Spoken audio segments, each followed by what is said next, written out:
Good morning, Knicks Nation. Today is Friday. It is the 24th. Yes, the 24th day of January 2025. Happy Friday to all of you. And I hope you're all safe and healthy. I hope your family is safe and healthy and that the needs of you and your family in terms of food and shelter and clothing, especially health, are being met today. Blessings upon those that work in the healthcare field, who work alongside first responders every day, like down in Antioch, Tennessee, where they went and risked their lives in that active shooter in Antioch, Tennessee, yesterday or the day before yesterday. This is happening too often, brethren. But anyway, the first responders who every day respond first to the most dangerous of situations. Blessings upon them. And those that pick up garbage to keep our places clean and disease-free. Many places in the world are nice places, but there's garbage everywhere. But not here, because why? We have garbage men and women that go out there on trucks and pick up the garbage and keep it clean. And those also that make deliveries. Many places in the world, they don't make the deliveries of FedEx, UPS, and mail like they do here. Blessings upon those that go out and do that. And sometimes even there was a woman doing mail a couple years ago. People let their pit bulls loose and they killed the woman, tore her to pieces literally. Sometimes mail people really risk their lives just to get us our mail. And then not to include the bad weather, which we know all about too. But anyway, blessings upon them. And those that are out here trying to help rescue, deliver, and recover. Teenagers and children that are the victims of child molestation and pedophilia. People that are also victims of pornography, child pornography, prostitution, child prostitution, human trafficking, and sex slavery. Double curses on all the perpetrators of these evil things, and double curses on all those who actually make money from it, and double curses on all the perverts that drive the great demand to have these evil industries exist. Finally, blessings upon the homeless. There are more than 600,000 men, women, children, families, veterans, senior citizens, homeless in the United States of America. And there are millions and millions of people around the world that don't have even the basic necessities or even the basic safety net of any welfare or any help or any social security. Blessings upon them, for theirs is the kingdom. So, the best news. Isn't it asinine to make Shaq is now making himself look like a dumbass? Look, the Knicks not only have 2 All-Stars, but they have 2 All-Star starters. And Shaq said, "Oh, it's not that I hate the Knicks. They just don't have enough to win the championship. I'm in the championships." You have 2 All-Star starters. 2. So yesterday, congratulations to Jalen, Brunson, and Karl. The thing about the All-Star game is this. It used to be simply a popularity contest. I have forgotten, because I saw like LaMelo Ball was the top vote getter, I think, on the guards in the East. And I was like, he ain't the best guard in the East. He ain't hardly play. But it's the popularity contest. You know, the high schoolers, the teeny boppers. He's popular with the high schoolers and the teeny boppers. And that's the way it always kind of been. And then remember when Yao Ming came, and all them people in China started voting. In China, the middle class of China is bigger than the whole population of the United States, put it that way. And so they were voting for Yao Ming, and he was a top vote getter, and he hadn't even proven himself yet. Now later he became, a Hall of Fame player, even though, but it was because of the popularity. So now they don't just use the fan vote. Now it's the fan vote combined with coaches and players that decide who your All-Stars are and who your starters are. And the coaches, the fans, and the players decided that Jalen Brunson's one of the 2 best guards in the Eastern Conference. And they decided that Gato Grande, otherwise known as Cat, a.k.a. Karl Anthony Towns, is one of the 3 best front court players in the Eastern Conference, and decided that they should start in the All-Star game. Yes. The last time the Knicks had 2 starters in the All-Star game was Clyde Frazier and Earl Monroe. The last time the Knicks had a team this good was Clyde Frazier and Earl Monroe. Y'all should really, the people that are out here on social media complaining, whining, suggesting trades, I can't even deal with y'all. I can't, because I realize what we actually have right now. And I'm enjoying every day that we have what we have. Because guess what? Nothing lasts forever. Okay? The Knicks are in position to win a championship this year. This is the thing. Very rarely you get a 1967 Warriors, right? Or 73 win Bulls, or 72 win Bulls, and a 73 win Golden State Warriors that just run through the league. Very rarely you get that. And even those things come together, the stars got to align right.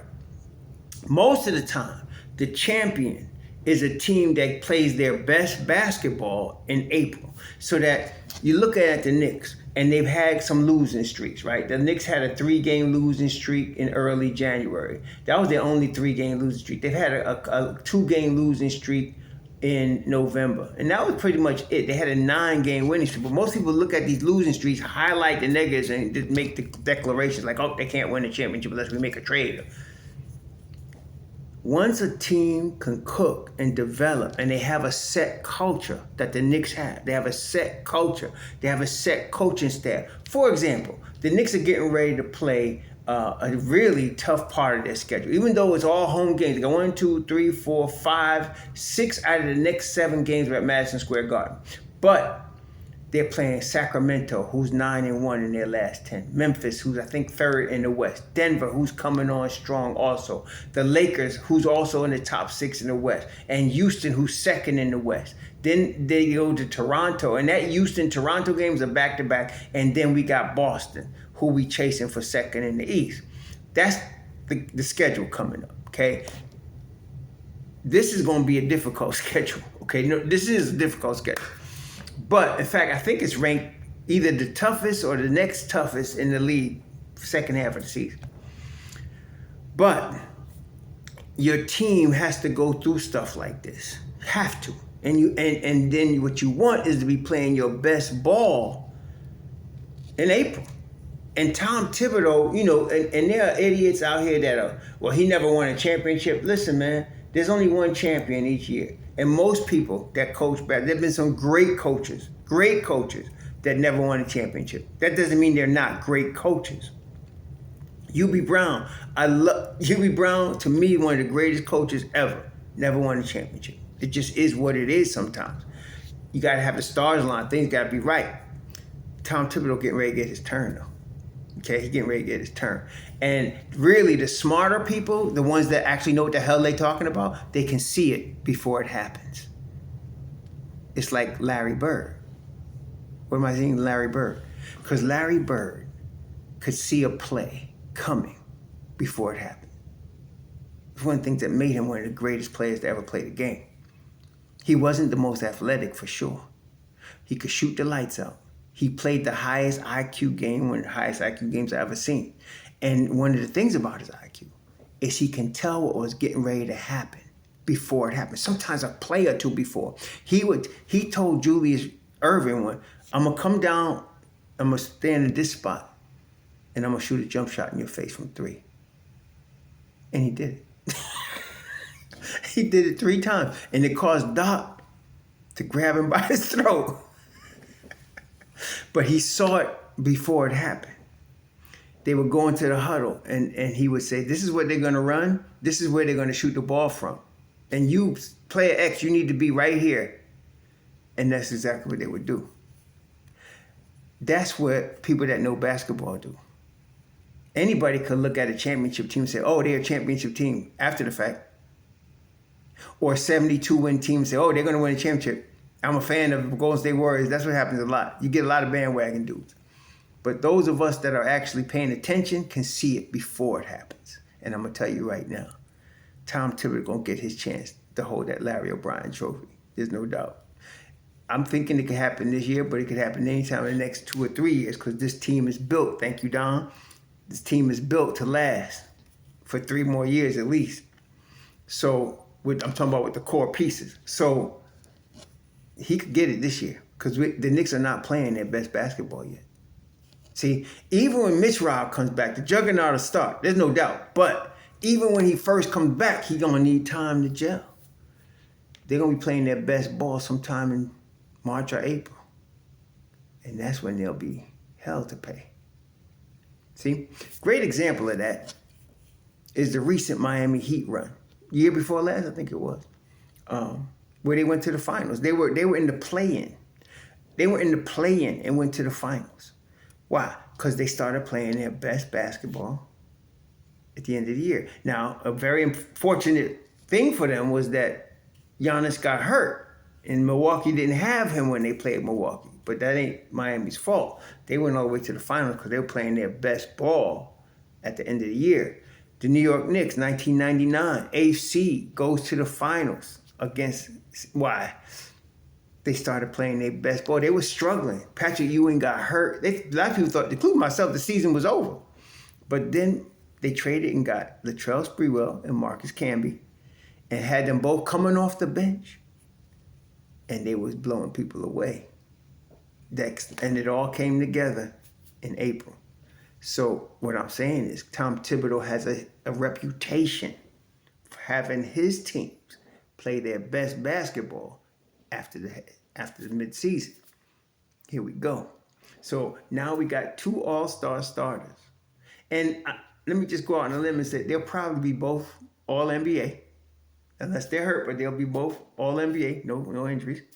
And then you got to give props to all of the other guys, Josh Hart, OG, Mikal Bridges, Deuce McBride, all of the other guys that step up and make those 2 do what they do. I'm excited about our team, though. And yes, this is a tough schedule. Sacramento tomorrow night, 7:30 at MSG. Ain't going to be no joke because you're going to have Malik Monk is now in the starting lineup. Malik Monk's in the starting lineup. Malik is averaging something like 20, what is he having, 21? And Malik is one of them explosive dudes, man. He averaging 18, but he one of them explosive dudes. He could drop 40 on you at any moment. He is a modern version of Jamal Crawford. Jamal Crawford, when he played, he used to play for the Knicks, but he could drop 40 on you at any moment. It could be a game where you just think it's an average game. He comes off the bench and drops 40. That's Malik Monk.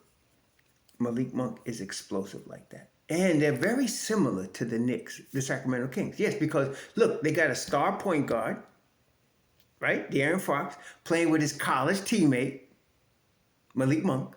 They got a roughneck at the 5 that can shoot, play defense, and rebound, Sabonis. Sabonis is averaging, 14 rebounds a game.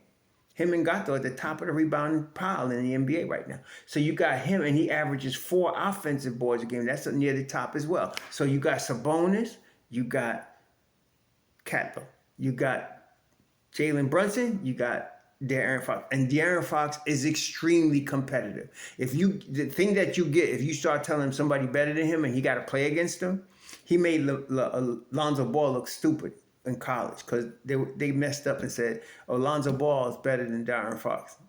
Should have did that. You messed up. And Fox and for not only college, but their first couple of years in the league, Fox remembered that. So Fox is a very determined young man, very athletic, and very motivated, okay, and competitive. So this is not going to be easy. Now, they also have a nice bench, Kevin Huerter, Keon Ellis, Trey Lyles, and they got a little Kentucky thing going. The Knicks got the Villanova thing. They got the Kentucky. Trey Lyles is Kentucky. De'Aaron Fox is Kentucky. Malik Monk is Kentucky. So they got a little Kentucky thing going. The John Calipari thing, there was a time, very recently, where John Calipari was dominant. His players were dominating the NBA draft. Like the top picks were always going to be from Kentucky. Gato is an example of that. So it's a little played out now because Calipari ain't in Kentucky no more. It's a little played out now. But don't sleep on these cats is what I'm saying. Then they got a nice young guy in Keegan Murray. I loved him coming out of Iowa when he was coming out. I wanted the Knicks to get him. I wanted the Knicks to draft him. Solid, don't make no mistakes, can defend, can hit the open three. Wait, that sounds a lot like Mikal Bridges. Yup. And he starts. Then they got DeMar DeRozan. Actually, like anybody that's got, if it's Malik, if it's not Malik, if it's Mikal or OG, I don't care. They can both guard DeMar DeRozan. DeMar DeRozan, though, he's a footwork master. He is. He's a footwork master.